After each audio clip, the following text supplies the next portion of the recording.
We're just going to go through a few slides here in a demonstration. I've got the agenda here today. Just introducing myself, we'll talk about those 5 steps towards error prevention, and then we'll talk about some of the common errors we see when we're working with customers in their spreadsheets. And then we'll do a quick demonstration of enabling technology to correct and find those errors, and we'll have some time for Q&A as well. I don't have an introduction slide. I'm the product manager for one of our products here at SimCon Software. In a previous life, I was an actuary doing a lot of modeling on what healthcare costs and usage were.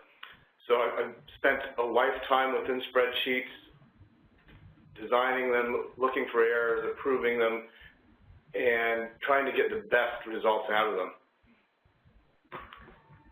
And towards that, you can see our 5 steps towards error prevention here.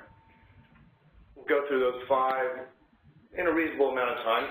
First, you should identify your goals in managing your spreadsheet risk. And reducing errors should be on the top of that list, but you might also want a change control process, version management, or security, or some other control items as well.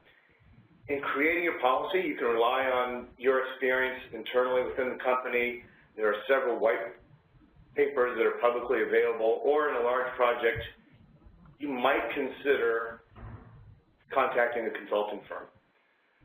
Then, when you want to develop a policy and methodology to achieve those goals, you should understand that you need a set of best practices, processes, and tools.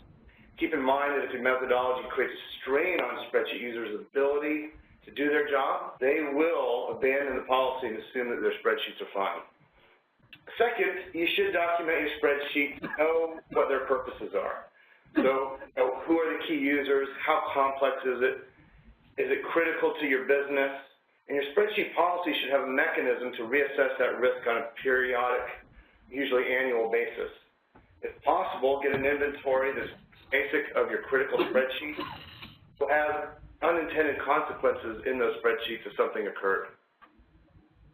Third, we know that data is updated on a constant basis within spreadsheets.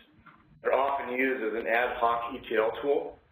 And we're well beyond, in these days, the simple but dangerous copy and paste methodology, and now we use regularly things like direct data connections, third-party data plugins, and links to other files. So you should have a view of not just immediate spreadsheet links, but all upstream data sources, and you should verify where the data is coming from and if it's still valid and correct. Fourth, finding errors manually takes too long and is often ineffective, and there are several academic studies that back that up.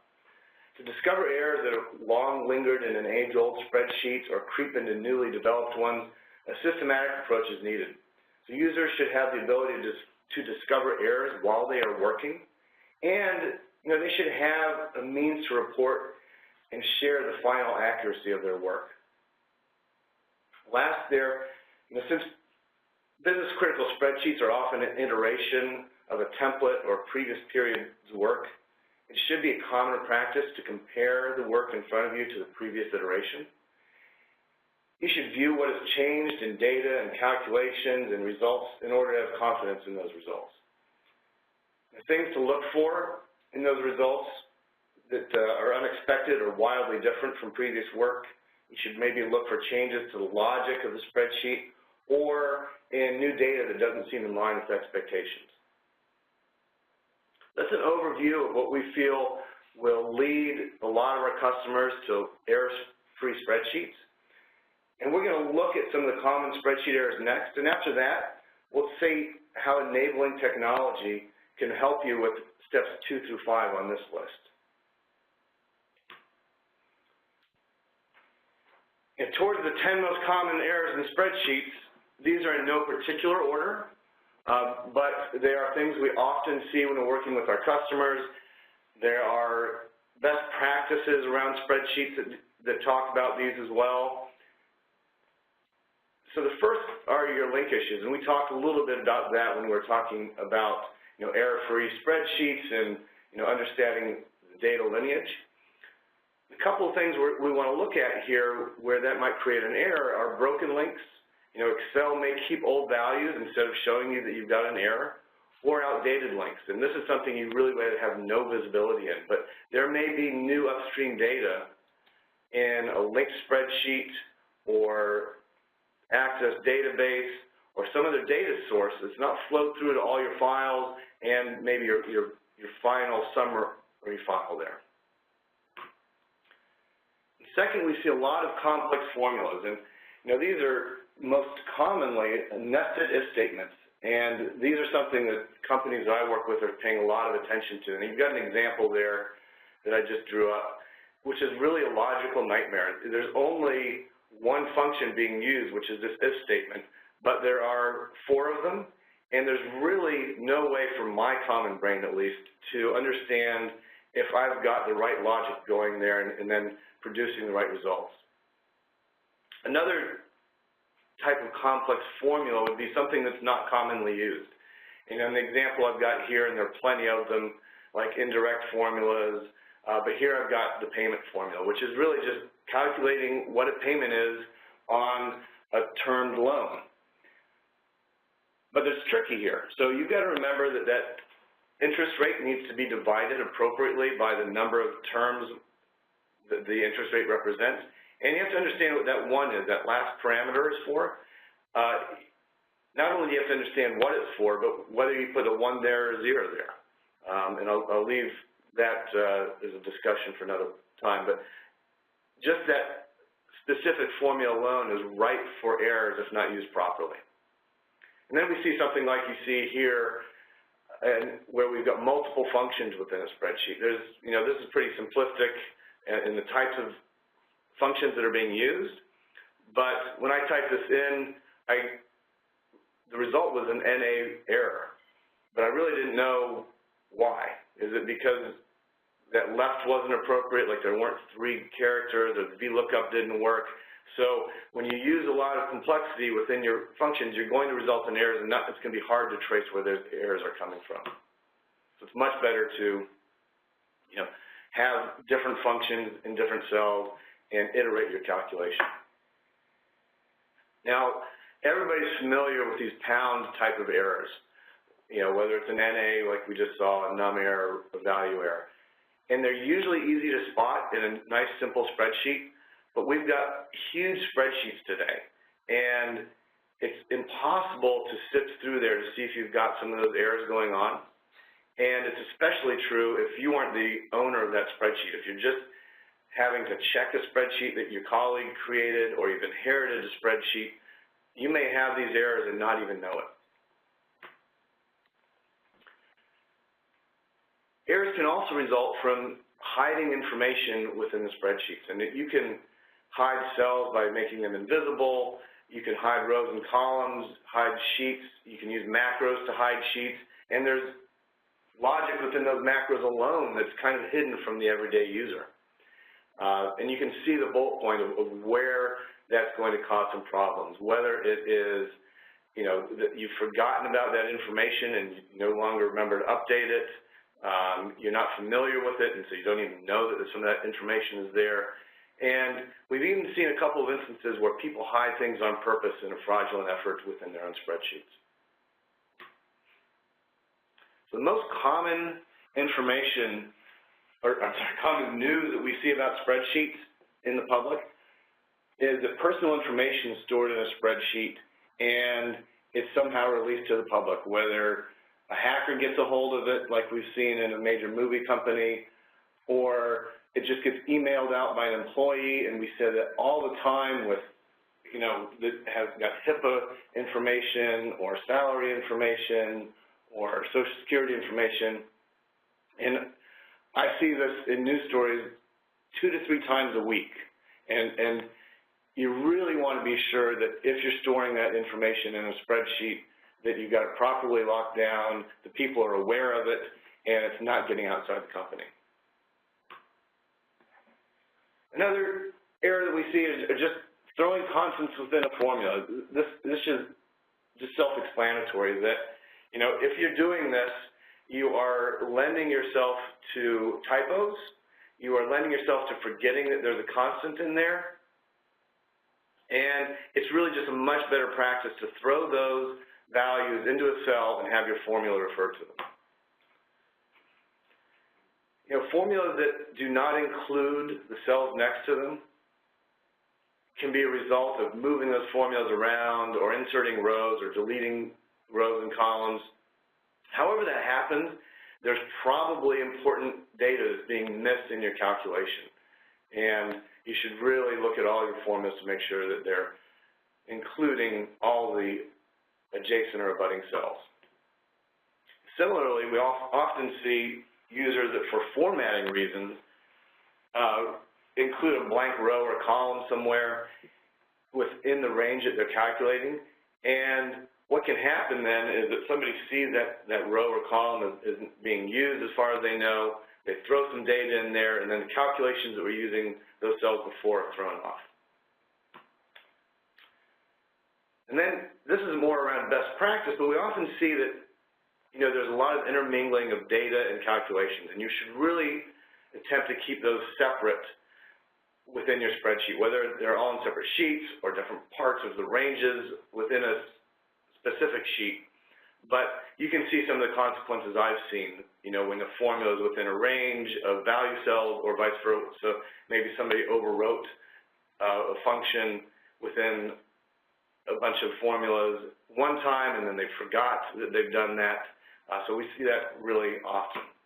And then last, you know, you want to make sure that your formulas are consistent going up and down a column or across a row.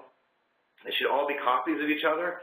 What we see often is that's done initially correctly, and then somebody overwrites a formula in there, or they start a new set of formulas directly underneath.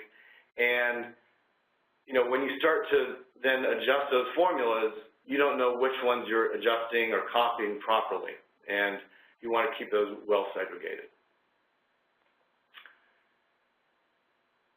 So that's what we see most commonly when I'm working with customers in our spreadsheet estate. And that's just kind of a summary of what we're looking at. What I wanted to do next was just demonstrate a tool that will enable those steps towards error prevention and also kind of identify some of the things we talked about. The tool I'm going to use today is our tool, Excel Audit, which you can see here does a lot of analysis on formulas and cells and data lineage and your structure. It allows also to get some productivity by doing spreadsheet comparison and sensitivity analysis, and then help document your spreadsheet through what we call metadata and a risk assessment. And without further ado, we'll go to that Q&A in a bit later, but I wanted to work with a spreadsheet that I've got open here today and just go through a couple of items in this Excel Audit application. So Excel Audit is a plug into Excel, and you can see that it gives you a toolbar here with a lot of functionality. I want to keep this really short and just go through a few of those things. And they're all going to be pertinent to what we've talked to prior to this in our slides. And one of those is documenting your spreadsheet. So we have the ability to give you a good view into what your inputs are, like your data and your outputs, your calculations are. We can update metadata, which we're going to see in a minute, which is really just what you feel is important information about your spreadsheet. It replaces what people often create in their spreadsheet, like a cover sheet. And then we have this update of risk assessment. And I'm not going to show this in action, but I'm going to show you the results, which are stored within the spreadsheet here in this risk assessment tab. So that metadata we talked about shows you pertinent information about the spreadsheet. And this is commonly information like who's the owner, who are the users of the spreadsheet, what is it used for, where is it located, who last updated, that type of information. But we more and more see it being used as a criticality assessment of the spreadsheet. And that criticality can be based on things that you see here, like the possible financial impact if something went wrong, possible reputational impact if it was released to the public, that type of information. And there is an algorithm based on some of those impacts to create a final criticality assessment of the spreadsheet. The other thing that documentation menu has is this updating of the risk assessment. And that then takes a look at some of the attributes of your file and gives you an overall risk calculation based on the complexity of the file and the attributes you found. And you can see things like macros, external links, and broken links being used to calculate a complexity score in this file. In this case, it's a number, but that number falls in a range that we think is a medium risk due to complexity. The other nice thing that this application will do is show you your data lineage. So this map external data icon will bring us to a view of our spreadsheet and all the links it contains and all the further upstream links. So this spreadsheet we've got here, this FY financial statement, links to a bunch of data sources and spreadsheets, and we interrogate further down the line until we get a full representation of the data flow. The things you really want to look for are things like broken links indicated by this double bar, or what we call a stale link indicated by this question mark. So we can see that this operation spreadsheet has been updated, but cash flows have not been updated and saved. So we've got stale information here, and thus in our overall final spreadsheet, this FY financial statement.